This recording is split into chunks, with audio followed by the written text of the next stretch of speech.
Hey, how's it going, everybody? And welcome back to Income Views. Today we're going to be talking about more about ETFs and what are some of the worst ETFs. We've talked about the best ones. Okay, you can check out those videos for more. Obviously, we talk about VOO, we talk about SCHD on this channel all the time, and we really don't talk about the worst ETFs.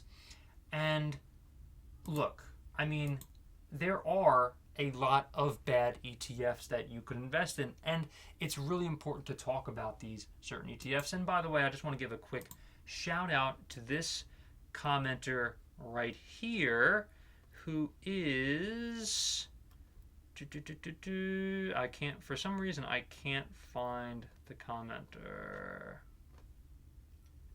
Let's take a look. Oh, I can't find. Oh, here we go. Haviland Design. I want to give a quick shout out to Haviland Design for asking, what are your feelings about QYLD or JEPI? So, quick shout out to Haviland Design. Thank you for watching and also commenting. And by the way, if you comment and want to see me talk about something too, please go ahead and do that, because most likely, very likely, I will probably talk about it if it's relevant and if it's something that is just, worth talking about. Okay. So,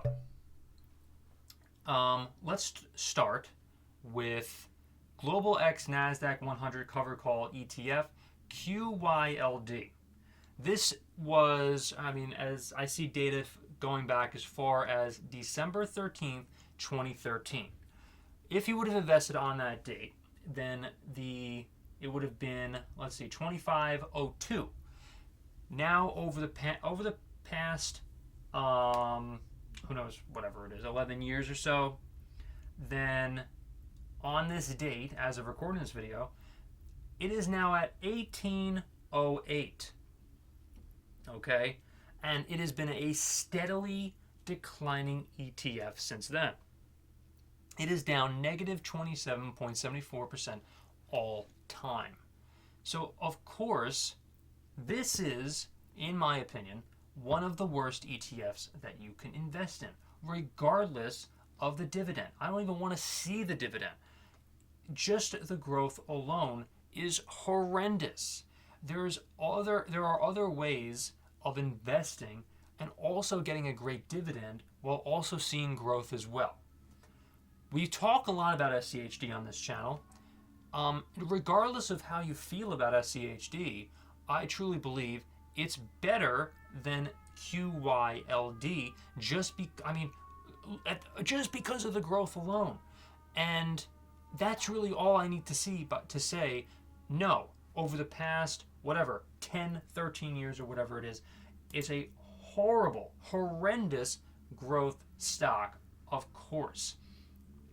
This is just 1 year, it is up 5.85%. Okay, fine. I'll give you that. But at the same time, then if you would invest in S&P 500, VOO,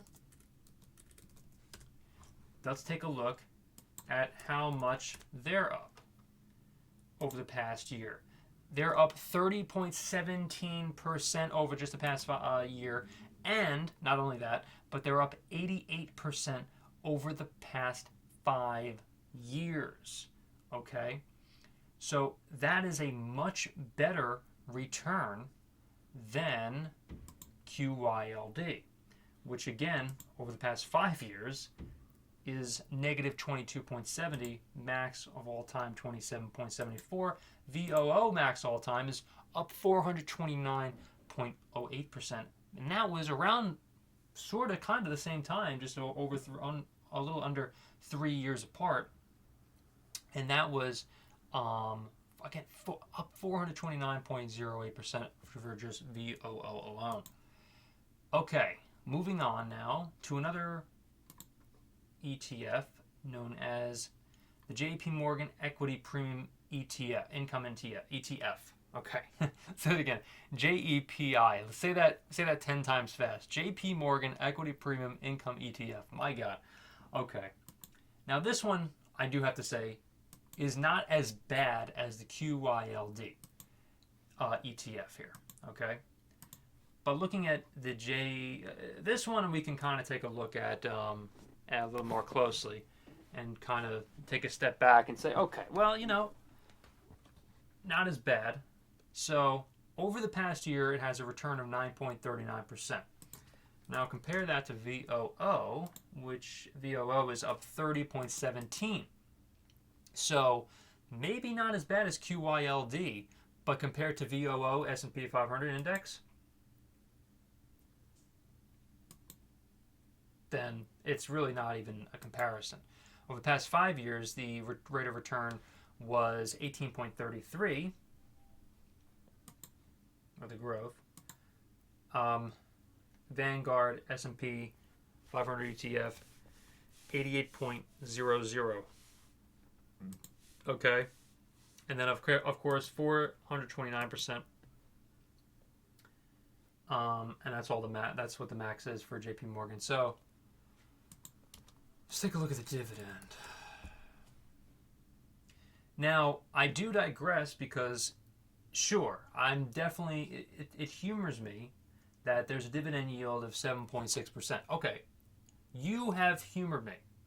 7.6% is an incredible dividend. It's very good. Yeah, sure. But at the same time, in my own personal opinion, of course, ETFs, when it comes to dividends is not everything. Okay, dividends is not the only thing. It's pretty cool to reinvest money back into the stock potentially when you're talking about SCHD, like for instance, absolutely. But when it comes to the JP Morgan here, then it doesn't excite me that you're only getting an 18.33% return over the past 5 years. It just doesn't do anything for me.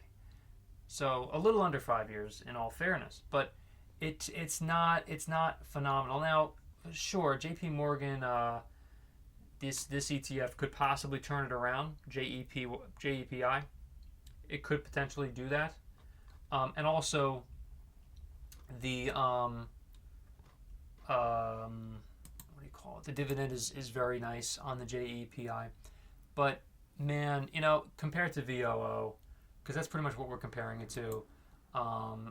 Look, you have to just say, look, obviously you want a nice diversified portfolio. Absolutely. If you really freaking love dividends, this may be for you, but it's not on my list of the top 5 dividends I would invest in. Personally, it doesn't get me excited to only see over the past 5 years an 18.33% growth compared to 88% in the Vanguard S&P 500 ETF. I mean, we're talking about a ridiculous return for VOO for retirement and potentially beyond. So it just doesn't excite me. But everybody's different, and so those are some of my worst ETFs to potentially invest in. If you like this video, remember to leave a like, subscribe, and also hit the notification bell for more. I really do appreciate everybody checking this one out. Hopefully I will see you in the next video.